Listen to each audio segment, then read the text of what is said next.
The Devil's Lullaby, a haunted music box story. The Box of Whispers.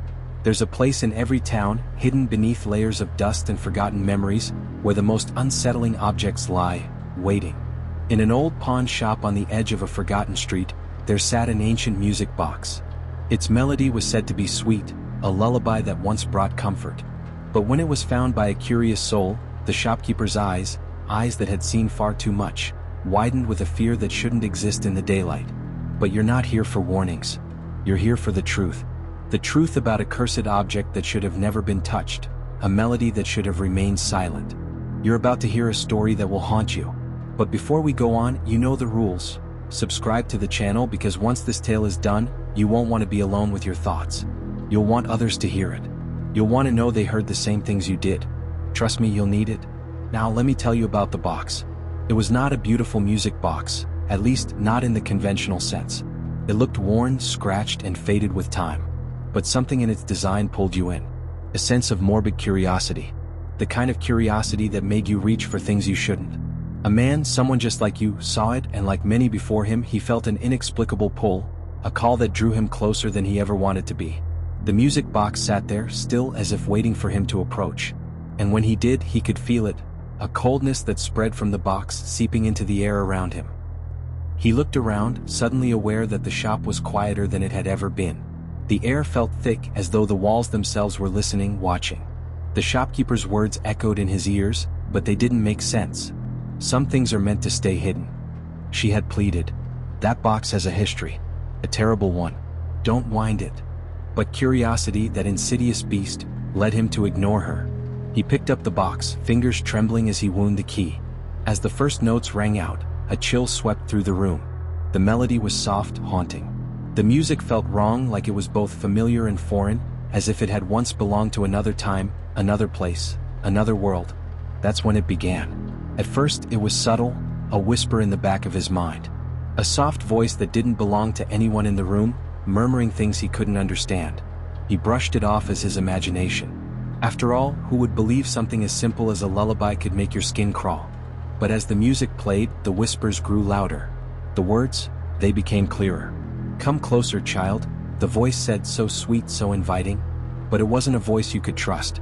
It was the voice of something far darker, something ancient that had been waiting, hidden for years. The man's heart began to race, his breath shallow. And then the room itself seemed to change. The shadows in the corners of the shop began to stretch, twisting into shapes that weren't natural. The air grew heavier, suffocating. The walls, once so solid, now seemed to pulse as if they were alive, breathing in time with the melody. His hands gripped the box tighter, but it wouldn't stop. The music played on, louder, faster, until it was all he could hear. And then he saw it. In the mirror behind the counter, something moved. A figure, a shadow, so dark it seemed to swallow the light. It was small at first, but it grew, its features shifting, becoming clearer, taking shape. But what it truly was, what it truly looked like, he couldn't say. He didn't dare. In his panic, he dropped the box, but the music didn't stop. It echoed louder and louder until it consumed everything. The shopkeeper's face went pale, her lips trembling, but she was already too late. The man's body began to tremble uncontrollably, his limbs jerking as if pulled by invisible strings. His eyes rolled back, his mouth open in a silent scream. The whispers grew into shrieks. "Now you are mine." And then, as if the world itself had blinked, everything went silent. The man was gone. The box lay untouched on the floor. But something was different. Something that had been lurking in the shadows had found its way into the world. And it wasn't done yet. Not by a long shot. What happened next? Well, that's where the real horror begins. But if you think you're brave enough, click on the next chapter. Let's see how deep you're willing to go. The music never stops. You may think that the horror has ended, but the box was not finished with you yet. The pawn shop was abandoned after that night. The shutters remained shut, as though the building itself feared what it had once housed. Those who passed by claimed to hear the faint, eerie tune wafting through the cracks in the walls, but no one dared to go inside. The air in the street became thick with unease, as though a curse had settled over the entire block. And no one, absolutely no one, would dare speak of what had happened. But the whispers, oh the whispers, they couldn't be silenced. They found their way into every corner of the town, slipping into the minds of those who heard the tale. And soon they began to listen, those who should never have heard. They sought out the music box, driven by the same insidious curiosity that had claimed the man in the shop. One such soul was Emily, a woman with a deep-seated fascination for the paranormal. She didn't believe in curses or ghost stories. No, she was too rational for that. The world had its explanations, its answers. Everything could be broken down into facts.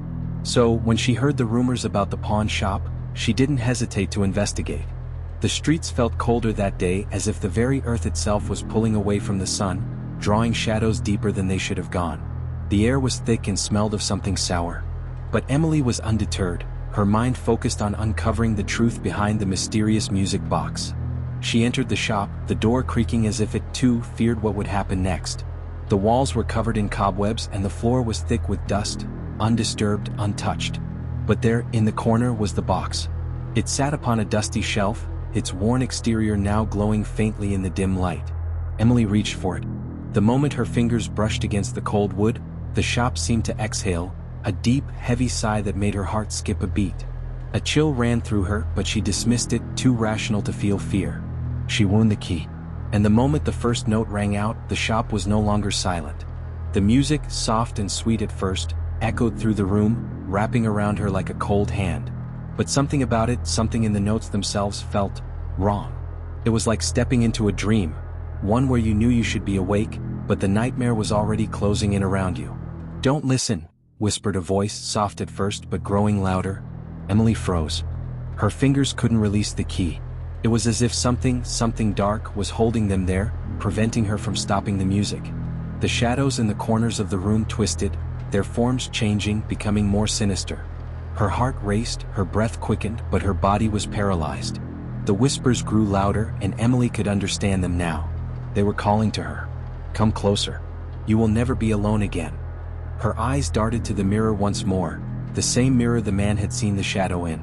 This time, however, there was no figure standing behind her. No dark shape. No silhouette. Instead, there was something far worse. In the reflection, there was her own face. But it was wrong.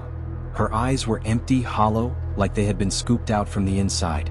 Her lips moved, but the voice that emerged was not hers. It was a low, guttural growl, a sound that no human throat could make. "You cannot escape." Her blood ran cold. She tried to scream, to move, but her body refused to obey.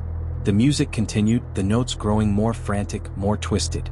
And then, in the reflection, her face began to smile, an unnatural, horrific grin that stretched beyond human proportions. The room darkened. The air was suffocating, thick with dread. And then the figure appeared. It wasn't a shadow. It was a thing, a form that defied all logic, something so dark, so twisted, it made her skin crawl just to look at it. It was neither human nor anything she could ever understand. It was a presence, a terrifying, malevolent force. And it was coming for her. The box played on. The melody had consumed the entire shop, and now it was in Emily's mind, crawling under her skin, twisting her thoughts. "Emily." It whispered her name, and the voice sounded like 1,000 voices all at once, stretching through the very walls of the room. "You should never have listened. The lullaby has claimed you." Suddenly the box slammed shut, and the room was still. But Emily was gone. The shop was empty. And the music, it never stopped. Not for a second. The lullaby lingered. It followed. Now you sit here hearing this story and the box is listening. You hear the whispers. You feel the chill in the air, the cold creeping down your spine. It's already too late. The lullaby is calling you.